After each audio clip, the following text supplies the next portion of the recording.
Hello and अस्सलाम वालेकुम to yet another useless किस्म की पॉडकास्ट या वीलॉग या just a video over 30 minutes from the free besans, जिनका कहना है कि बेसन हम ले आएंगे, पकौड़े आप तल लीजिएगा।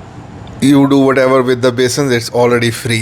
और इसी तरीके से अब हम आज के अपने मेहमानों को खुशामदीद कहते हैं। सबसे पहले हमारे साथ हैं किबला आतिश अब्बास साहब, बहुत बहुत शुक्रिया, थैंक यू। और फिर उसके साथ हमारे साथ मौजूद हैं सैयद हाफिज़ ज़ीशान साहब, और हम उनसे, और मुझे तो आप ना ही जाने तो बेहतर है। तो गोइंग फॉरवर्ड आई थिंक इस मुल्क के अंदर आजकल जो है ना बहुत सारी चीज़ें हैं बात करने को, लेकिन जो चीज़ जिसके बारे में बात नहीं की जा रही हमें उसके बारे में बात करनी चाहिए, और इसीलिए हमने ये प्लेटफॉर्म बनाया है। तो ओवर टू यू ज़ीशान भाई, आप आज किस पे बात करना चाहेंगे आप? मुझे तो लगता है कि हमारे मुल्क में भी जंग ख़त्म हो गई, लेकिन एक और जंग भी हमारे मुल्क में चलती है जो कि ठरक की जंग है। तो उसके बारे में मुझे लगता है बात करनी चाहिए। जंग पे तो बाकी सारे लोग बात करते ही हैं और कर भी रहे हैं, अपना अपना ओपिनियन दे रहे हैं। सर आई थिंक कि अभी आपने बड़ी अच्छी इसके ऊपर बात की। आई थिंक अब्बास अपना आतिश भी इसके ऊपर कमेंट ज़रूर करेंगे और उनका करना बनता भी है। आप देखें, एक जंग है बैरूनी जंग, एक जंग इंसान के अंदर जंग चल रही है, जिहाद जो आपने अपने ज़मीर के जी अपने ज़मीर के साथ, अपने आप अपना क्या कहते हैं, नफ्स के साथ, वजूद के साथ, अपने वजूद के साथ आपने एक जहाद करना है, अपनी आँखों के साथ कोई जहाद करना है। वो करते नहीं है, बाहर वाला पहले करने चले जाते हैं। तो मतलब ये बड़ा आपने एक बड़ी ज़बरदस्त आपने बात की है, आई डोंट नो कि अब किस तरीके से इस बात को आगे कंटिन्यू भी कैसे कर सकते हैं कि ये बड़ा एक पर्सनल मैटर है जिसके ऊपर एवरीवन इंडिविजुअली जो है ना वो उसके ऊपर कमेंट कर सकता है।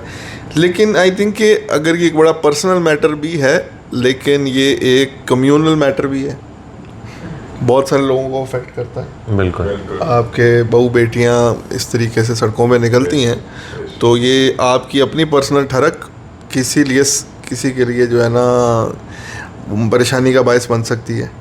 हाँ बिल्कुल, इस तरह की ठरक नहीं होनी चाहिए। लेकिन मेरा थोड़ा नैरेटिव या बात करने का मकसद किसी और तरह से था कि जैसे चीज़ों को बहुत ज़्यादा हम एक्सप्लॉइट कर देते हैं कि बहुत ही एक वो चीज़ है।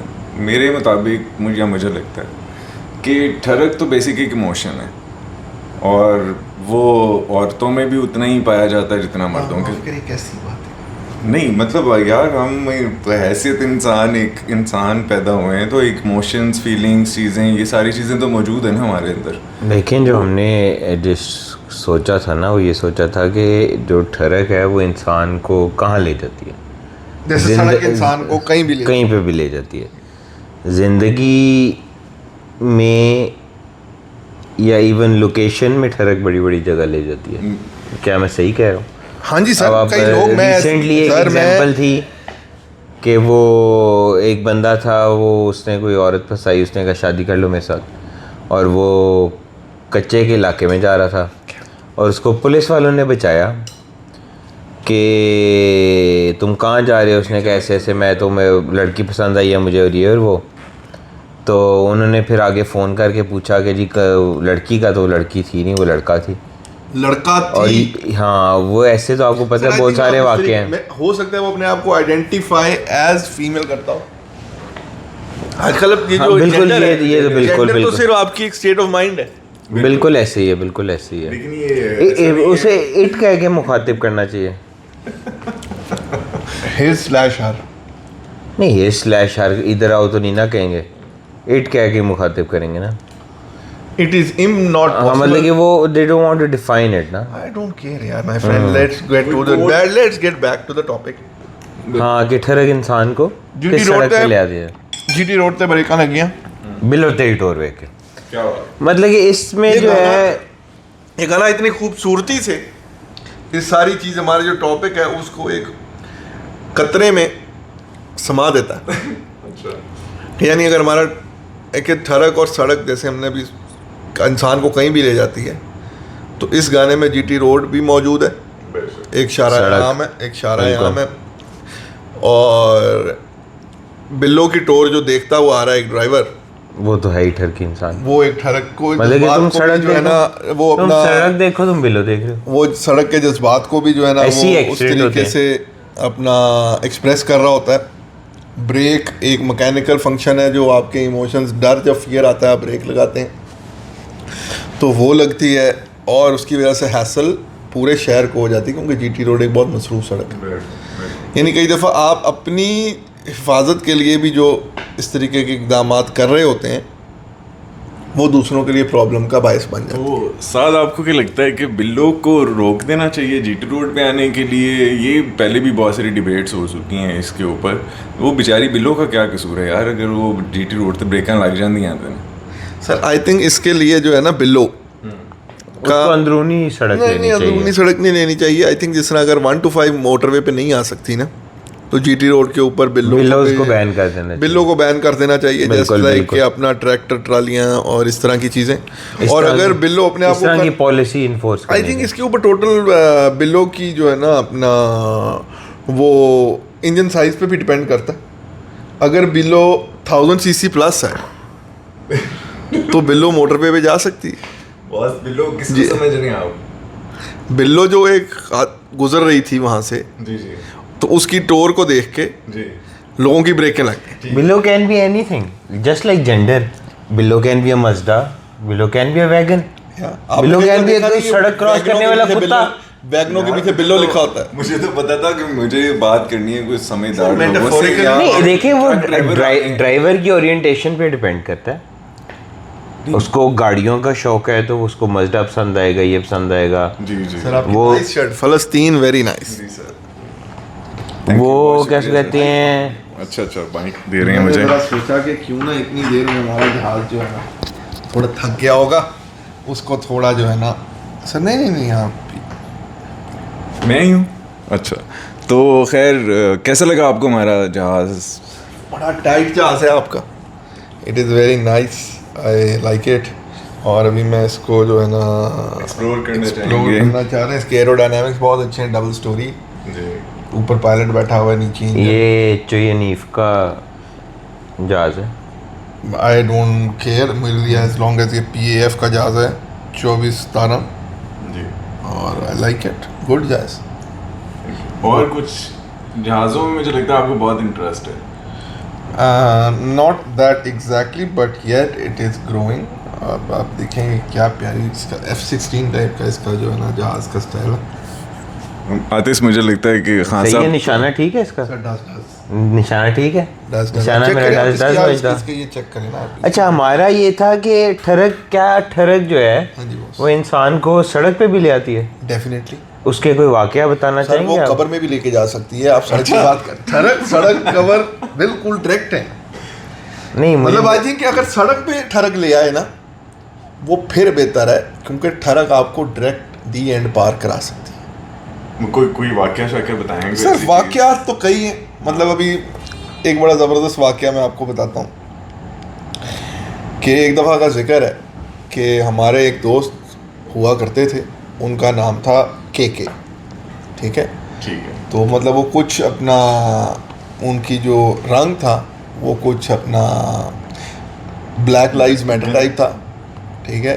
तो ब्लैक लाइव्स मैटर टाइप था उनका रंग, तो हम उनको K से काला और K से कुछ लोग जो होते हैं ना उस मतलब? तरीके से, मतलब क्या? मतलब कि ऐसे एक शौकिया राइमिंग वर्ड्स में उनका जैक्सन भी नाम था, इस तरीके से बड़े बड़े नाम थे उनके। व्हाट स्टैंड फॉर के? किसके लिए स्टैंड कर? के यार, ये जिस तरह आइन गाइन कहते हैं ना, हाँ। अभी समझे हम उनको फर्जी नाम दे रहे हैं, हम नहीं पब्लिक करना चाह रहे। अच्छा तो आप किस्सा सुने। अब किस्सा सुने। अब KK साहब जो थे ना, उनको नया अभी यूफोन जैज की सिमें निकली थी, ठीक है। तो उन्होंने कहीं एक खातून थी, उनसे उनकी बातचीत हुई, उन्होंने कुछ दफ़ा उनको अदला बदली भी की कार्डों की, जैज के कार्ड डलवा के दिए, तो बिलाखिर उन्होंने लोड करा के दिए करा हैं के दिए। तो एक दिन मरियम उस को। लड़की ने कहा कि मैं तुम्हें मिलने की तमन्ना रखती हूँ, तो ज़रूर कहीं मिलते हैं। दोनों का टाइम सर सेट हो गया। फिरोजपुर अपना ये जो आपका जिधर ये आपका हॉर्स एंड कैटल शो होता है कैवलरी फोर्ट्रेस स्टेडियम पे टाइम सेट हो गया सर। दोपहर के कुछ 3:30-4 बजे का टाइम, मंडे ट्यूसडे का दिन, ठीक है। वो लड़का अपनी खैबर पे गया। अब खैबर एक नॉर्मली उस टाइम पे एक ओके गाड़ी थी जैसे आजकल कल्टस है, ठीक है। तो उसने उस पे गया और साथ उसने लड़की को इम्प्रेस करने के लिए अपने वालिद साहब का कम्युनिकेटर 9300 जो फ़ोन था कंप्यूटर वाला, वो साथ रख लिया कि शायद औरत ये कल्टस और ये देख के जो है ना मान जाए। खैर वहाँ पे वो गए, औरत ने कम्युनिकेटर देखा, सारी चीज़ें देखी, एवरीथिंग वाज गोइंग फाइन। उन्होंने कुछ सैंडविचेस वगैरह खाए। अब ड्यूरिंग दैट टाइम उस लड़की को अपने फ़ोन पे एक फ़ोन आया कि तुम कहाँ हो। उसने कहा मैं तो फोटो स्टेडियम फलानी जगह पर। उसने कहा ठीक है। उसके बाद भी बोतल पीते रहे, सैंडविच खाते रहे कि इतनी देर में बाइक से कुछ एक बंदे उतरे। बाइक से कुछ एक बंदे, एक आधा या दो होंगे, ठीक है ना, उतरे। 1.25 भी हो सकता है। अच्छा, वो खड़े हुए सैंडविच खा रहे थे तो उन्होंने उनकी तरफ कहा कि मुझे अपना सबको जो भी है निकाल दो। वो लड़का घबरा गया कि यार साथ औरत ज़ात है, पता नहीं क्या मसला ना बन जाए। उसने अपना जितना भी कोऑपरेट उनके साथ करना था वो किया। इतनी देर में वो खातून जो थी वो उतरी और वो 1 to 5 वाले के साथ बैठ के चली गई। क्या मतलब यार ब्रो, केक खाया पिया कुछ नहीं, गिलास तोड़ा, आज भी 9300 कम्युनिकेटर नोकिया तोड़ा और फादर्स। ये अच्छा, इस लॉस को किस कैटेगरी में डालेंगे? मतलब एक होता है बंदे का नुकसान हो गया यार कि उसने कुछ किया, सर नुकसान, शर्मिंदगी जी, और वालिद साहब से गालियाँ, जलालत और एक अजीब किस्म की कैफियत है जिसको अल्फाज में बयान करना मुश्किल है। और सब कुछ ठीक है, सब कुछ ठीक है। गाना सुनाते हैं फिर उसका। मसला उस लड़के को कुछ नहीं था, मसला उस लड़के को ये था कि मिला कुछ नहीं। तो जिससे we come back to the same topic which is ठरक। इंसान को ठरक कहीं पे भी ले जाती है और पूरी हो जाए तो इंसान हर किस्म का नुकसान भी भूल जाता है, वरना सड़क पे आ जाता है।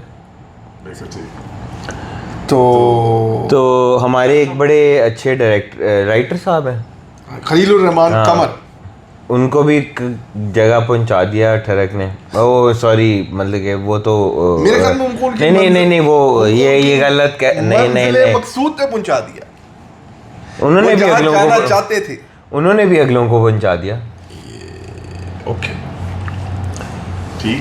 तो अभी एक रिसेंट और एक एपिसोड है ठरक की, मगर it's about the opposite gender, इसलिए जो है वो जायज़ है ठरक। क्या मतलब ये जहाज वाले कहीं एवीएम अपना बारे में बात तो नहीं कर रहे?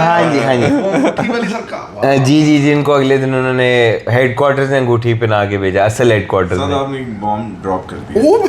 सॉरी यार, आई होप ये गलत टेरिटरी में ड्रॉप कर दिया सर आपने, very wrong territory. On goal ये तो इंडिया ने जैसे अमृतसर पे गिराए थे ना वैसे हो गया। अच्छा, अब आप मुझे बताएं कि ये जो हमारे तालीमी इदारे हैं इसमें छुट्टियां दे देनी चाहिए। ठरक के कितने लेवल हैं? ठरक की वजह से नहीं, छुट्टियां ठरक की वजह से बाय एज ठरक आती है। हमारे टाइम में खून से लेटर लिखे जाते थे जो बड़े क्रीपी मुर्गी के खून से। अरे मुर्गी को तो तारिक कादरी साहब लिखते थे। नहीं, वो असल में खून काफ़ी किस्मों का होता है। तो हमारे एक बड़े करीबी दोस्त हैं, उनको उनकी महबूबा ने जो है वो खून से लेटर लेके दिया। महबूबा ने बहुत रेर है, पागल वो भी थी, पागल ये भी थे, मगर ये इतने पागल थे कि इन्हें पता नहीं था कि खून की किस्में क्या क्या होती हैं। मतलब ए पॉजिटिव, बी पॉजिटिव, मुर्गी का।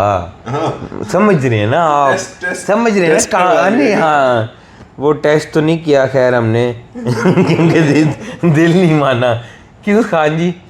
बिल्कुल, मेरे ख्याल में आगे टॉपिक पे चलते हैं। अगला टॉपिक मैं देखना चाह रहा था। टॉपिक तो नहीं, हमारे की पॉइंट्स हैं वो हम बात करें अक्सर, लेकिन उस पर बात घुमाई जा रही है। चमचे यहाँ भी किसने रखा है बॉस? ये चम्मच मेरा है सर। बस ठीक है, फिर ये मेरा है। हाँ जी, तो ये वो आपका अंदर था, ये मेरा है। फिर ये ले आपके हाथ में इस वक्त ये जो हमारे शाहीन है, शाहीन J10C यस।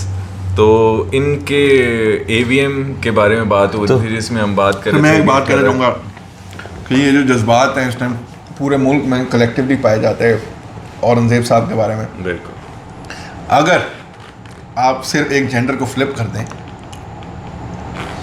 तो क्या ये जज्बात अगर किसी दूसरे जेंडर के लिए होते तो ये माशरा ऐसे जज्बात को और ऐसे क्रिज्मा को और क्रश, नेशनल लेवल क्रश को बर्दाश्त करता? ऑनेस्टली तो शायद नहीं होता, लेकिन बात आपकी ठीक है। लेकिन तो इसका सुनवाई कहाँ होगी?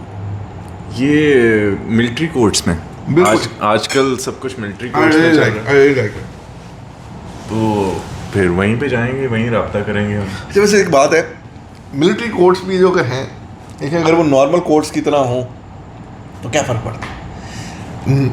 मिलिट्री कोर्ट्स होनी चाहिए टैंक के अंदर। टैंक हाँ, मतलब ट्रक के अंदर एक कोर्ट लगी हुई है, ठीक है, एक C-130 के अंदर, ठीक है, कोर्ट लगी हुई है, जिसमें- ताकि एक एनवायरनमेंट तो चेंज हो ना नॉर्मल कोर्ट का। मोबिलिटी होनी हाँ चाहिए। हाँ हाँ, नेवी मोबाइल कोर्ट अकाउंटेबिलिटी हो ना हो, लेकिन मोबिलिटी होनी चाहिए। एटलीस्ट जो कैदी है, जो मुलजिम आया हुआ है, उसको ये तो फील होना कि he is not in a normal court. ठीक है। बिल्कुल एक्सपीरियंस होना चाहिए। नहीं हाँ, और उस तरीके से, और जो सज़ा है ना, वो उस पर यही है कि आपको वहाँ पे जितने भी जो है ना टैंक के जो है ना तेल पानी रोज़ चेक करना है। अच्छा, मुझे